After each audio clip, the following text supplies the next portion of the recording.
कक्षा 6 विज्ञान second chapter है आपका भोजन के घटक।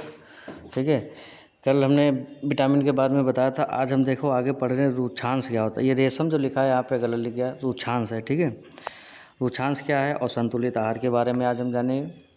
तो सबसे पहले रूक्षांश देखते हैं। देखिए, पौधों के सेलुलोज से बना भोजन का अपाच्य भाग रूक्षांश कहलाता है। जैसे सलाद हो गया, हरी सब्जियां, साबुत फल और साबुत अनाज हमारे शरीर को रूक्षांश प्रदान करते हैं। इनका कोई पोषक मान नहीं होता है, लेकिन यह कब्ज से बचाता है। ठीक है, कब्ज वगैरह इनसे बचाता है, जैसे सलाद वलाद हो गया ये सब, और पाचन तंत्र को सही रखता है। इस प्रकार हमारे शरीर में निभाई गई भूमिकाओं के आधार पर भोजन को 3 श्रेणियों में बांटा गया है। ठीक है, यानी शरीर पर आधारित 3 मुख्य भोजन समूह हैं। एक कौन हो गया? ऊर्जादायी भोजन। ऊर्जादायी भोजन देखो, जिनसे ऊर्जा मिलती है हमको, जैसे कार्बोहाइड्रेट और वसा। ठीक है, इनसे हमको क्या मिलता है? ऊर्जा। फिर शरीर निर्माण भोजन, जो शरीर का निर्माण करने में सहायक है, जैसे हमारे प्रोटीन हो गए। ठीक, और सुरक्षात्मक भोजन जो हमारे शरीर में सुरक्षा करते हैं शरीर, तो वो हो गए हमारे विटामिन और खनिज लवण। ठीक है, तो जैसे नींबू, आंवला, टमाटर, पपीता, पालक, ये सब क्या गए? सुरक्षात्मक भोजन। ठीक है, तो आगे देखते हैं हम संतुलित आहार क्या होता है। संतुलित मतलब संतुलन बनाए रखना, बराबर। ठीक है, संतुलित का मतलब ही संतुलन हो गया, बराबर हो गया।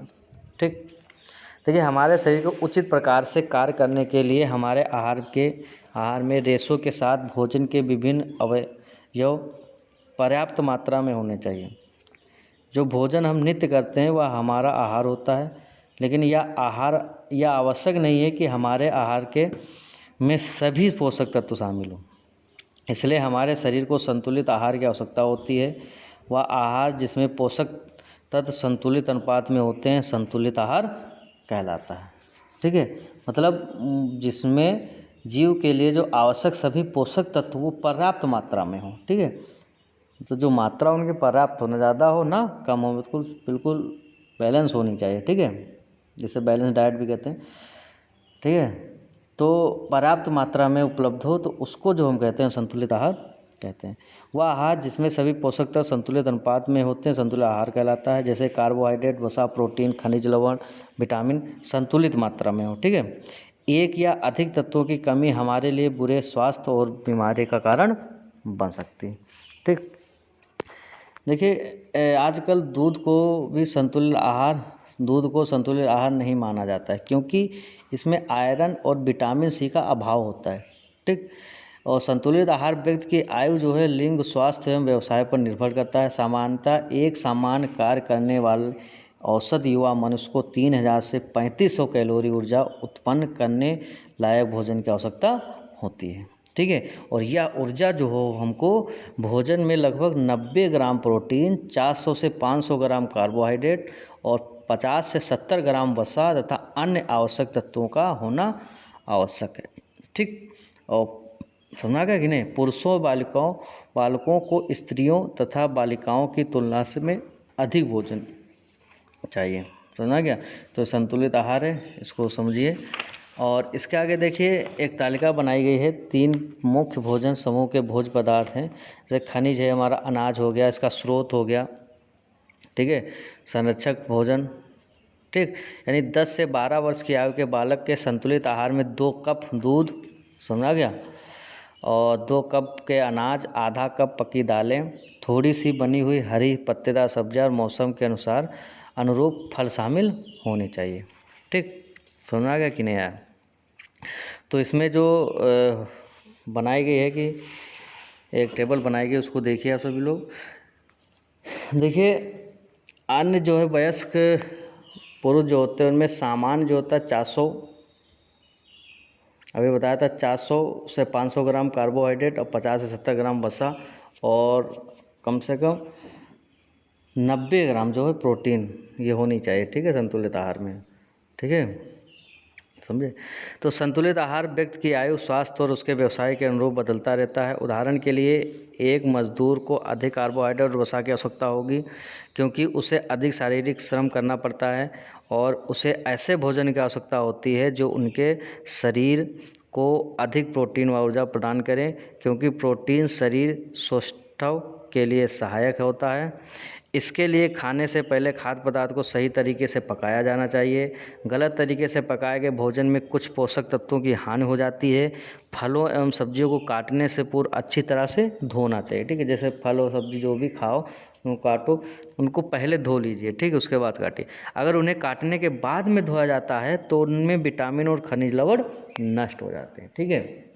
यानी काटने के बाद अगर धोगे तो उसमें जो खनिज लवण विटामिनों के वो नष्ट हो जाएंगे। यानी काटने से पहले उनको धो लीजिए अच्छी तरीके से, और उसके बाद में काटिए, और उसके बाद में उसको सही तरीके से पकाना है, ठीक है।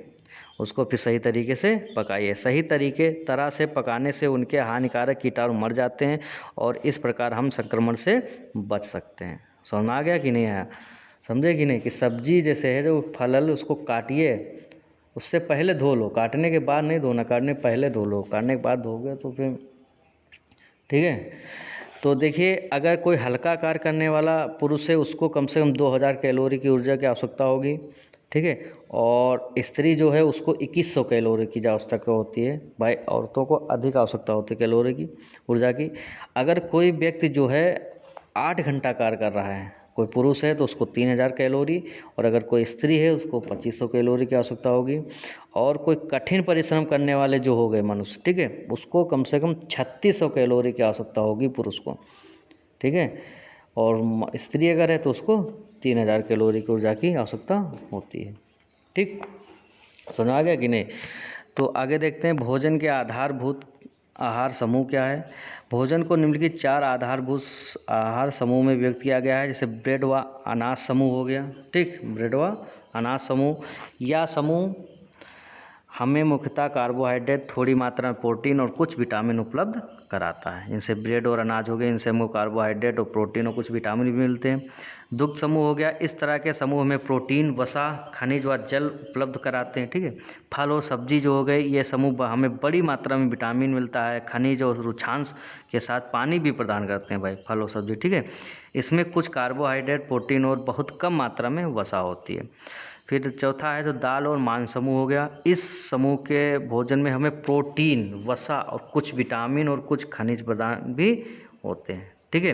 तो ये 4 समूह हैं, इनको इस भोजन को आधारभूत 4 समूह में बांटा गया है। एक ब्रेड व अनाज हो गया, दुग्ध समूह हो गया, फल व सब्जी हो गया, एक दाल और मांस हो गया, ठीक।